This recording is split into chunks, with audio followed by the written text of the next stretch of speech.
अस्सलाम वालेकुम व्यूअर्स, मैं हूं आप लोग की प्यारी बहन दानिया ब्यूटी। जैसे कि आप लोग के टी जोन एरिया पर ऑयल का जमा होना और बहुत ही अजीब सा लगना, ओपन पोर्सेस का खुलना और आपकी स्किन का बहुत ही बेजान और बेरुखी नजर आना, स्किन को इवन टोन ना रहना और स्किन की 2 शेड्स हो जाना, लेकिन ऐसा लगता है जैसे कोई आप लोगों के मुंह पर ऑयल का ट्रक ही मल गया हो। खैर, इन बातों को मद्देनजर रखते हुए आज मैंने आप लोगों को एक रेमेडी बतानी है। 3 चीज़ों या 4 चीज़ों के साथ ही बहुत आसानी से बन जाएगी। तो इस वीडियो को हम लोग जल्दी से स्टार्ट करते हैं। और याद रहे, ना ही कोई इतनी अफरा तफरी और ना ही सामानों की इतनी लिस्ट है कि आप लोग सामान देखने के बाद हैरान रह जाएं। तो इस वीडियो को जल्दी से स्टार्ट करते हैं। सबसे पहले, जैसा कि आप लोग को पता है, हमें एक खाली बाउल ही चाहिए होता है। उसके बाद हम इसके अंदर जो चीज़ ऐड करेंगे वो है मुल्तानी मिट्टी। मुल्तानी मिट्टी आप लोग कोई भी यूज़ कर सकते हैं। मैं यहाँ पर हर्बल मास्क संदल मुल्तानी मिट्टी यूज़ कर रही हूँ नीम की खुशबू के साथ, क्योंकि नीम जो होती है बैक्टीरिया को भी मारती है और पिंपल्स को भी खत्म करती है। जेंडर मेल हो या फीमेल, दोनों ही इस रेमेडी को इस्तेमाल कर सकते हैं। मैं यहाँ पर आप लोगों को ये बात बता दूँ कि मुल्तानी मिट्टी का आखिर फ़ायदा क्या है। तकरीबन ऐड करेंगे 1 चम्मच। मुल्तानी मिट्टी का फ़ायदा ये है कि आप लोग की स्किन के ऊपर जितना भी ऑयल होता है, जमा होता है,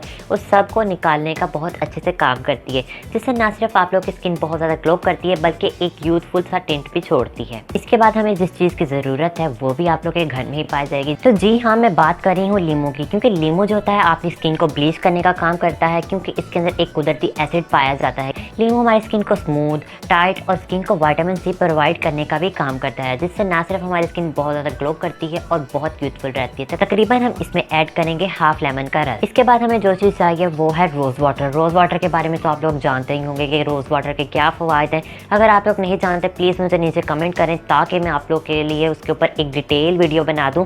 और आप लोगों ने रोज़ वाटर के मतलब इतना सिर्फ जान लें कि रोज़ वाटर स्किन को बहुत ज़्यादा टिंट करने का काम करता है, स्किन को लाइटन करता है, स्किन बर्न होने से बचाता है, और भी बहुत से इसके फ़ायदे हैं जो कि अगली इंशाल्लाह नेक्स्ट वीडियो के अंदर ज़रूर तफसील से बताऊँगी। अब हम इसको मिक्स करने के लिए 3 से 4 टेबल स्पून हम इसमें रोज़ वाटर ऐड करेंगे और उसके बाद इन तमाम चीज़ों को हम लोगों ने अच्छे से मिक्स कर लेना है। जैसा कि आप लोग देख रहे हैं, मिक्स हो चुका है। इससे अब आप लोगों ने अपने ऑयली फेस के ऊपर ही अप्लाई करना है, कोई क्लिनजिंग कोई कुछ नहीं करना।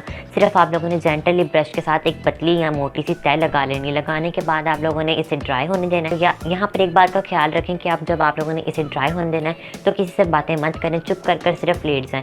अगर आप लोग नहीं जानते कि मास्क को कितनी देर और कैसे और कब लगाया जा सकता है और कौन सी उम्र वाले लगा सकते हैं, तो मेरी एक डिटेल वीडियो है, तो उसका लिंक मैं डिस्क्रिप्शन में भी दे दूंगी या फिर ऊपर आई बटन पे भी आ रहा होगा, आप उससे जाकर ज़रूर वॉच करें। यहाँ पे आप लोग देख रहे हैं 25 से 20 मिनट हो चुके हैं। 25 से 20 मिनट के बाद अब मैं इसे वॉश कर दूंगी। जैसा कि आप लोग देख रहे हैं, मेरी स्किन बहुत ज़्यादा ग्लो कर रही है, बहुत चमकना शुरू हो चुकी है। सो इस रेमेडी को आप लोग हफ्ते में 2 बार इस्तेमाल करेंगे, जिससे ना सिर्फ आपकी स्किन ग्लो करेगी बल्कि आपके चेहरे का जितना भी ऑयल होगा वो ख़त्म हो जाएगा और स्किन बहुत ब्राइट निकल आएगी, टैनिंग भी रिमूव होगी और बहुत ही आसान है। अगर आप लोग को मेरी ये वीडियो अच्छी लगी है तो प्लीज़ इस वीडियो को लाइक करें, शेयर करें अपने प्यारों तक। मिलते हैं एक और नई वीडियो में, तब तक के लिए अल्लाह हाफ़िज़।